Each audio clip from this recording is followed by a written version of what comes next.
পরম দয়াল শ্রী শ্রী ঠাকুর আমার, তার আমার আতুল চরণে জানাই আমার শতকোটি প্রণাম। প্রণাম জানাই তার লীলা সঙ্গিনী জগৎজননী বড় মায়ের শ্রী চরণে। প্রণাম জানাই পিতৃদেব বরদাদার চরণে। প্রণাম জানাই পূজ্যপাদ আচার্য দেবের চরণে। সৎসঙ্গ জীবনধারা চ্যানেলের পক্ষ থেকে সমস্ত দর্শককে জানাই আমার আন্তরিক প্রীতি শুভেচ্ছা। আমার ইষ্টপ্রাণ দাদা ও মা প্রত্যেককে জানাই আমার আনন্দিত জয়। আশা করি আপনারা সবাই ভালো আছেন, সুস্থ আছেন। আজ খুব সুন্দর একটা প্রসঙ্গ আপনাদের সামনে তুলে ধরব। প্রসঙ্গটা হলো, কে বা কারা পৃথিবীতে ভগবানকে স্মরণ করে বা ঈশ্বরকে ডাকে? কোন শ্রেণীর মানুষ এই ঈশ্বরকে স্মরণ করে?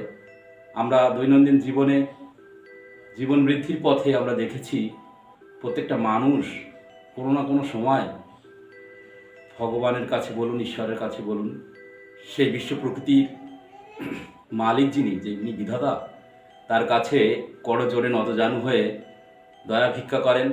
আমরা সবাই দেখেছি মানুষ ঈশ্বরকে ডাকে বা তাকে স্মরণ করে, আমরা এটা লক্ষ্য করি। কিন্তু কেন ঠাকুরকে ডাকা হয় বা ঈশ্বরকে ডাকা হয়, এর গুরুত্ব কি বা কি কারণে মানুষ ঈশ্বরকে ডাকে, আমরা হয়তো অনেকেই জানি, অনেকেই জানি না। রোগে অভিভূত নর, জ্ঞানী গুণীজন, ইহকাল পরকাল যাহার চিন্তন, এই চারজন করে মম আরাধন। তাহলে আমরা কি দেখলাম? চার শ্রেণী মানুষ পৃথিবীতে ঈশ্বর বা ভগবানকে ডাকে। সে কারা? রোগে অভিভূত নর, দুরারোগ্য, ব্যাধি, জ্বরা, কোনো অসুস্থতার কারণে মানুষ ঈশ্বর বা ভগবানকে ডেকে থাকে। সেই রোগগ্রস্ত মানুষ মানে এক শ্রেণী মানুষ, যারা রোগে আক্রান্ত, যারা অসুখে শয্যাশায়ী, আর কোনো পথ নেই, তখন সে কোনো পথ না পেয়ে ঈশ্বরকে ডাকে।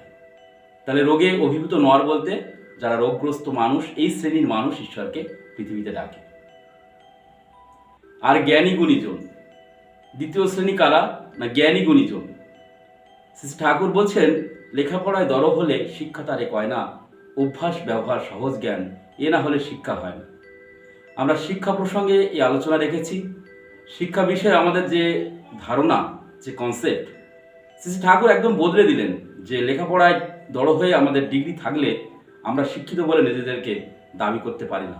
তার বিধানে অভ্যাস ব্যবহার সহজ জ্ঞান যদি আমাদের মধ্যে না জাগরিত হয়, আমাদের মধ্যে যদি সেটা না বাস্তবায়িত হয়, তাহলে আমি কিসে শিক্ষিত? শ্রী ঠাকুর এই বাণী দিয়ে বললেন। সুতরাং জ্ঞানী বলতে শিক্ষার আলোকে এই মানুষের জ্ঞান হতে পারে না। এই কারণে এই প্রসঙ্গটা তুললাম যে শুধু লেখাপড়া হলেই শিক্ষা হয় না। শ্রী ঠাকুর বলেছেন, এটা আমার কথা নয়। তো এক্ষেত্রে জ্ঞানী গুণীজন কারা? যাদের যে দিব্য জ্ঞান আছে, সেই সুষ্ঠু চিন্তাভাবনা আছে, তার প্রতি যে অনুগত, সে শিক্ষিত হতেই পারে, আক্ষরিক অর্থে সে লেখাপড়া না জানতেও পারে। কিন্তু দেখা গেছে তারাই জ্ঞানী যারা তাকে জেনেছে, উপলব্ধি করেছে, সঠিক শিক্ষার মাধ্যমে তাকে বুঝতে পেরেছে। আমাদের যে পঞ্চ ইন্দ্রিয়, চক্ষু, কর্ণ, জিহ্বা, নাসিকা, ত্বক, এর ঊর্ধ্বে আছে আমাদের অনুভূতি। এই চেতনা অনুভূতি দিয়ে যারা তাকে অনুভব করেছে, তারাই হচ্ছেন জ্ঞানী গুণীজন। সেই শিক্ষার আলোকে আলোকিত, তাকে চেতনায় ধরতে পেরেছেন এই মানুষ, তাকে বিষয় বৈষব্য, যাবতীয় জাগতিক ঐশ্বর্যকে ত্যাগ করে তারা ঈশ্বরকে ডাকছেন। সেগুলো কিন্তু তার আছে, তবুও তার সত্ত্বেও এই শ্রেণী মানুষ ভগবানকে স্মরণ করছে, কারণ সেই ঈশ্বর বা ভগবানের স্বরূপ তারা উপলব্ধি করতে পেরেছে। তৃতীয় শ্রেণী কারা? ইহকাল, অর্থাৎ আমাদের এই বাস্তব জগতে আমরা যে বেঁচে আছি, খাচ্ছি, পড়ছি এবং পার্থিব জগতের যাবতীয় কাজ করছি, এই সমস্ত কার্যকর্মের মধ্যে আমাদের যে চাহিদা, একে পূরণ করার জন্য আমরা অনেক সময় ঈশ্বরের কাছে নতজানু হয়ে করজোড়ে প্রার্থনা ভিক্ষা করে থাকি। সেই সমস্ত মানুষ আছে যারা ইহকালের চিন্তায়, ধরুন আমার একটা চাকরির দরকার, হে ভগবান আমাকে তুমি একটা চাকরি দিও, আমার মেয়েটা যেন ভালো জায়গায় বিবাহ হয়, সুখে শান্তিতে ঘর সংসার করতে পারে, তার জন্য তুমি কৃপা করো। এই যে হে ভগবান আমার একটা গাড়ি কিনতে হবে, তুমি আমার একটা গাড়ি কিনে দিও। এই যে জগতের ইহকালের যাবতীয় পার্থিব চাহিদা, এই পূরণার্থে আমরা যখন ঈশ্বরের কাছে নতজানু হয়ে করজোড়ে প্রার্থনা ভিক্ষা করি, সেটা হচ্ছে ইহকালের চিন্তায় আমরা ঈশ্বরকে সাধনা করছি। এক শ্রেণী মানুষ তারা এই ইহকালের জাগতিক চাহিদা পূরণের জন্য ঈশ্বরকে ডাকছে। এই হলো তৃতীয় শ্রেণীর মানুষ।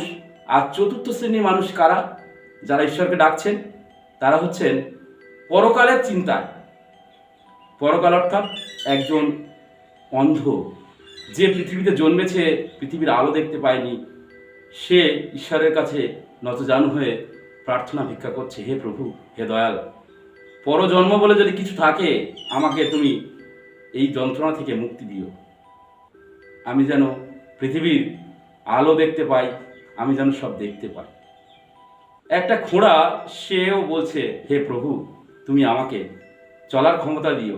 একটা বোবা যে কথা বলতে পারে না, সেও পর্যন্ত বলছে, ভগবান, আমাকে যন্ত্রণা থেকে মুক্তি দিও।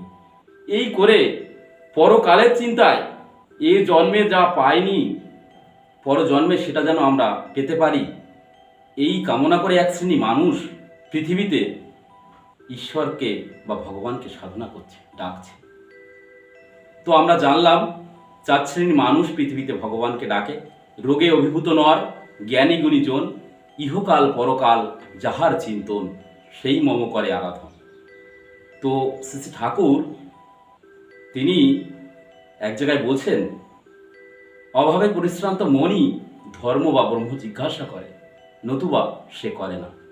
যখন আমরা দুর্বিষহ পরিস্থিতির শিকার হই, যখন আমাদের আর কোনো পথ থাকে না, আমরা সেই ঈশ্বরকে আরাধনা করি, আমরা তাকে সাধনা করার চেষ্টা করি, তাকে স্মরণ করার চেষ্টা করি।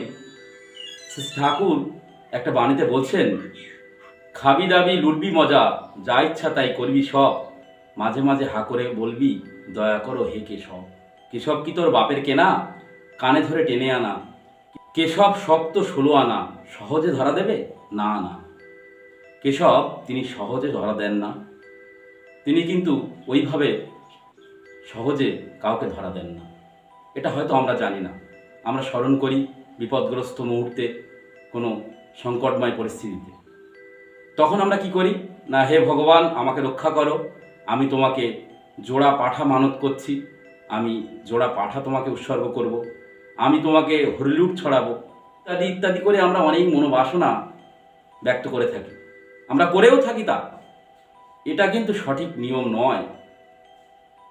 শ্রী ঠাকুরের কথাতে আমরা যদি তার সঙ্গে সুসম্পর্ক সর্বদাই বজায় না রাখি, তাহলে তিনি কখনোই বিপদকালে আমাদেরকে রক্ষা করেন না।